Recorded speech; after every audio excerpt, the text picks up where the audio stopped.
Assalamualaikum warahmatullahi wabarakatuh. Perkenalkan, kami dari kelompok 1 kelas 12 Purana. Di sini kami akan menjelaskan materi tentang persatuan dan kesatuan pada masa revolusi kemerdekaan.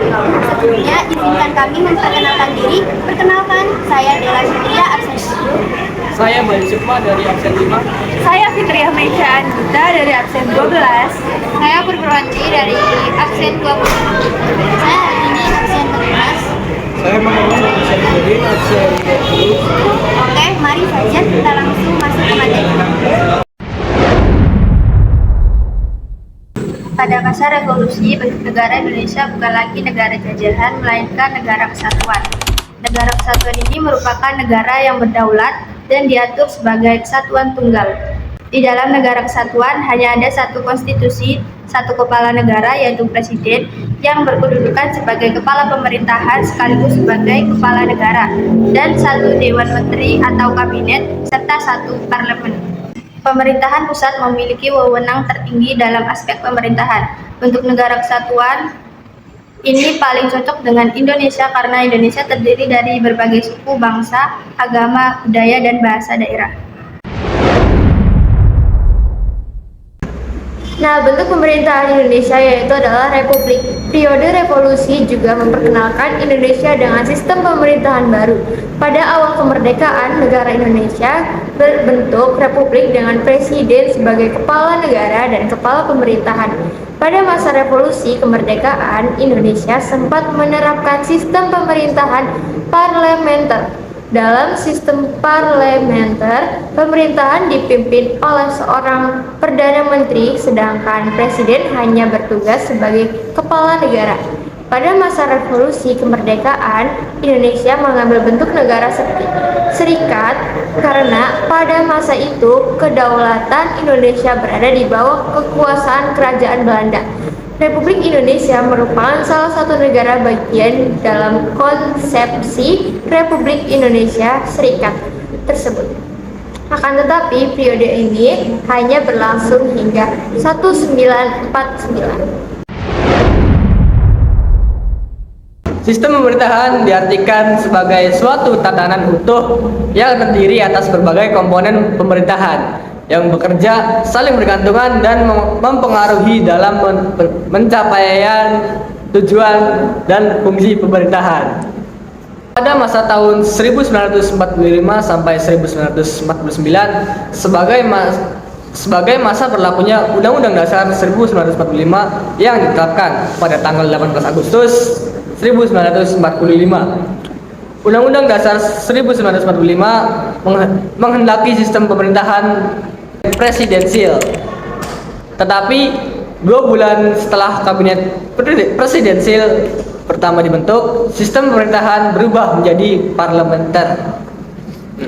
Tetapi sistem parlementer tersebut tidak berjalan mulus.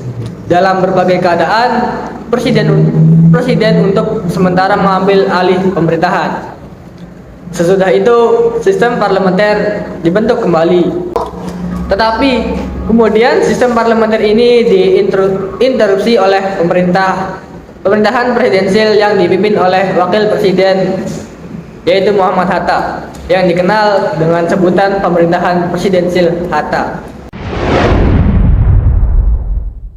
Periode berlakunya Undang-Undang Dasar 1945. Pada 1945 hingga 1950, Undang-Undang Dasar 1945 tidak dapat dilaksanakan sepenuhnya dikarenakan Indonesia disibukkan dengan perjuangan mempertahankan kemerdekaan.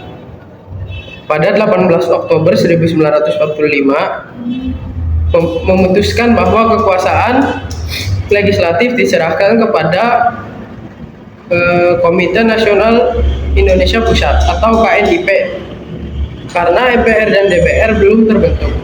Pada 14 November 1945 dibentuk kabinet semi presidensial atau semi parlementer yang pertama, sehingga peristiwa ini merupakan perubahan pertama dari sistem pemerintah Indonesia terhadap Undang-Undang 1945. Undang-Undang Dasar 1945 ini sendiri disahkan sebagai Undang-Undang Dasar Negara oleh PPKI pada tanggal 18 Agustus 1945. Sejak tanggal 27 Desember 1949, di Indonesia berlaku Konstitusi RIS, dan sejak tanggal 17 Agustus 1950 di Indonesia berlaku UUDS 1950.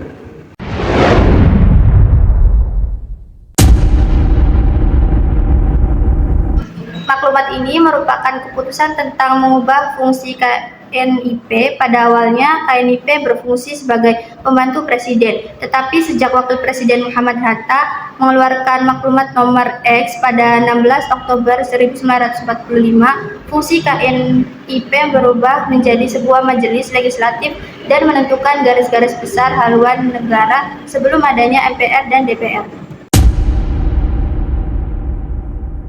Yang kedua, Maklumat Wakil Presiden tanggal 3 November 1945.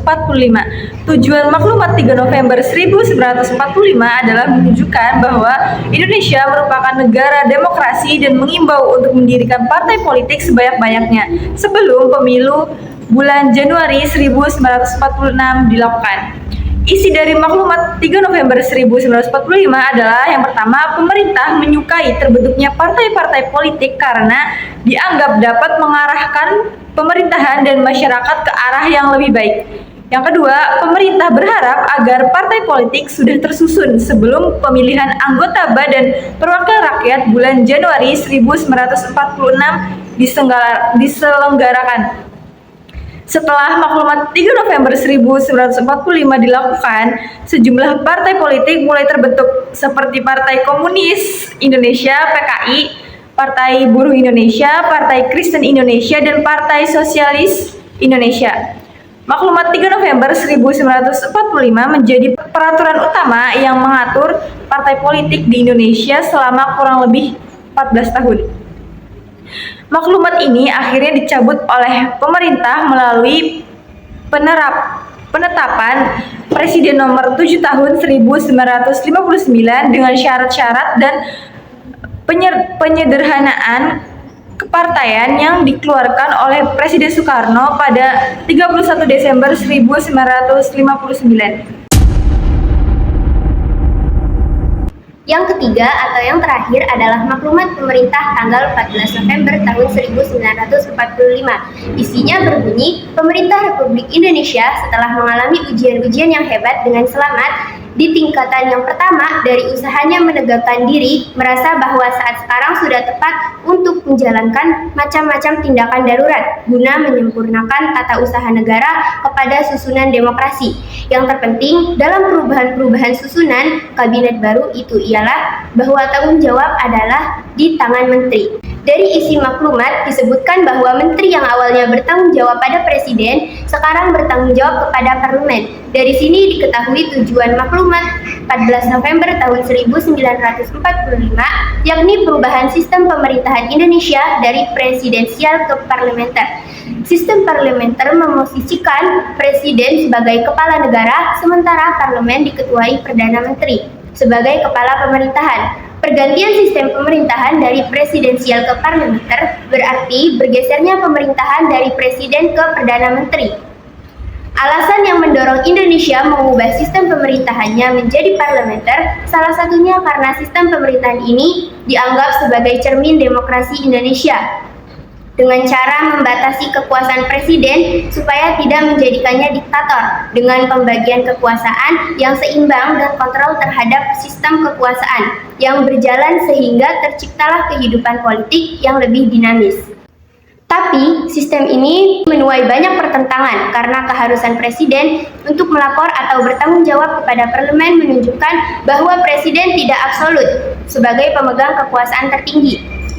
Sistem ini juga dianggap kurang stabil, serta dapat melahirkan pertentangan politik yang tajam, dengan dampak berupa penurunan fokus terhadap keberlanjutan pembangunan nasional. Selain itu, sistem ini juga tidak disukai oleh tentara, yang pada tahun 1965 menjadi awal Orde Baru, akhirnya melakukan kudeta dalam kondisi pemerintahan presidensial. Pengaruh Soekarno yang masih sangat kuat juga menjadi penyebab sistem ini sulit diterima. Di samping anggapan bahwa sistem ini bertentangan dengan cita-cita Undang-Undang Dasar 1945 yang menetapkan sistem pemerintahan presidensial sebagai sistem pemerintahan Indonesia. Sekian penjelasan materi dari kelompok kami, kurang lebihnya mohon maaf. Wassalamualaikum warahmatullahi wabarakatuh.